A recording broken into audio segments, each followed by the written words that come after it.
గోదావరి నదీమ్మ తల్లి ఆవిర్భావ ప్రవేశం నుంచి ఆ పవిత్ర తటిపై విరాజిల్లే త్రయంబకాది దివ్యక్షేత్రాలు ఎన్నో, అలాంటి పుణ్యధామాలు ఎన్నెన్నో. వాక్, బుద్ధి, వివేకం, విద్య, కళలు, విజ్ఞానం ఇస్తూ చదువుల తల్లిగా ఆరాధనలు అందుకుంటూ వీణాపాణి, పుస్తక మూలతారిణి ఆదిలాబాద్ జిల్లాలోని బాసర పుణ్యక్షేత్రంలో జ్ఞాన సరస్వతి మహాలక్ష్మి మహాకాళిగా కొలువు తీరి శక్తి స్వరూపిణిగా అలరారుతుంది.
మనశ్శాంతి కొరకు వేదవ్యాస మహర్షి తీర్థాటన దిశగా దండకారణానికి వచ్చి ఇక్కడ గోదావరి నదీ తీరాన ప్రశాంత వాతావరణానికి ముగ్ధుడయ్యాడు.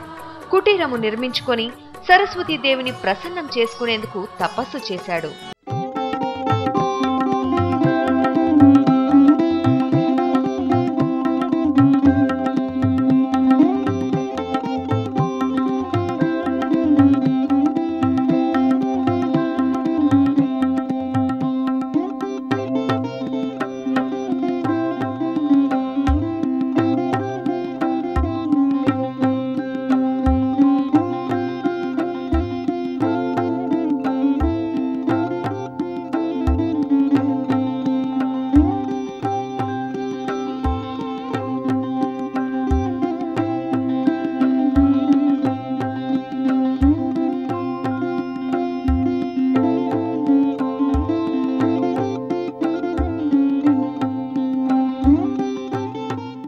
జ్ఞానప్రదాయని సరస్వతీదేవి వ్యాసుని అనుగ్రహించి దర్శనమిచ్చి గోదావరిల నదిలా స్నానమును ఆచరించి 3 పిడికిళ్ల ఇసుకను తెచ్చి 3 చోట్ల స్థాపన చేయమని ఆదేశిస్తుంది.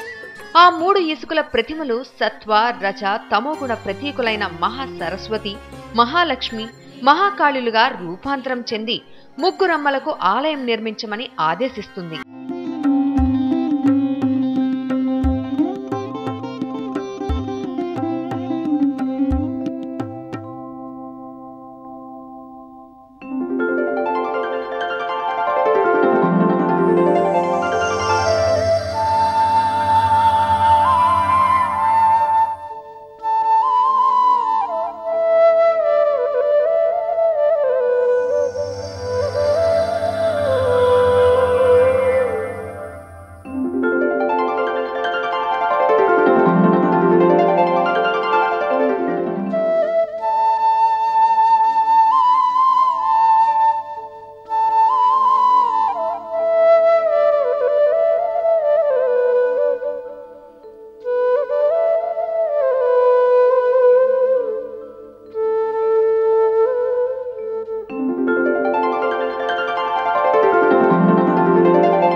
అప్పటి నుండి ఈ ఊరు వ్యాసపురి వ్యాసర అని తరువాత కాలంలో బాసరగా నామాంతరాన్ని సంతరించుకుంది. సూర్య భగవానుడి లేలేత కిరణ కాంతులు గోదావరిలో మెరిసిపోతూ కనిపిస్తుంది. ప్రకృతి శోభంతా ఒకచోటే రాసి పోసినట్టుండి చూపురలను అలరిస్తాయి.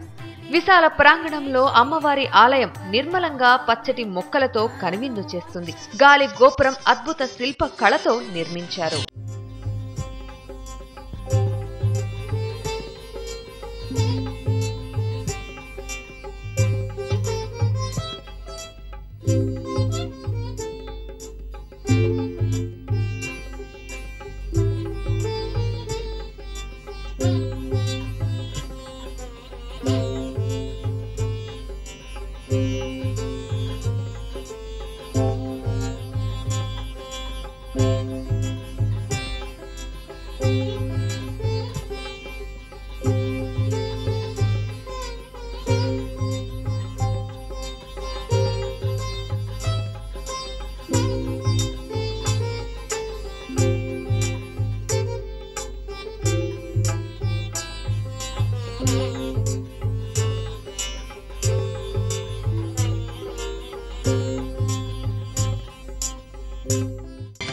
ప్రాంగణం లోపల చుట్టూ ఆవరణం ఎంతో విశాలంగా ఉంటుంది.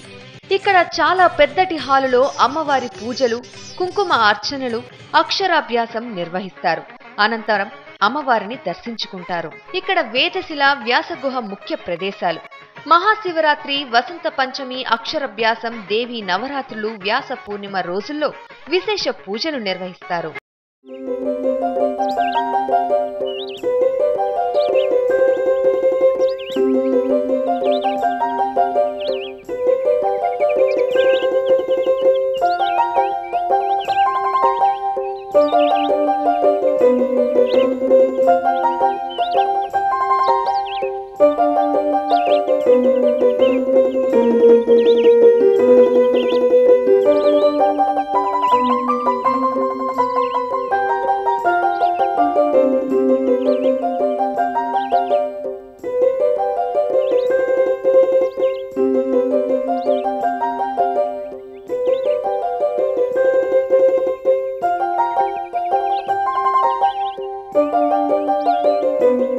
ఇక్కడ అక్షరాభ్యాసం చూస్తే విద్యలో వృద్ధి చెంది అమ్మ ఆశీస్సులు పొందుతారని భక్తుల నమ్మకం. నాసికా త్రయంబక పుణ్యస్థలం కాణాచిలో ఆరంభమైన గోదావరి అనేకనేక మెలుకలు తిరుగుతూ ప్రవహిస్తూ ఈ బాసరలో అడుగుపెట్టిన భక్తులకు ఆ విద్యావేణి సుజ్ఞాన మార్గ దిక్సూచిగా విస్తుంది.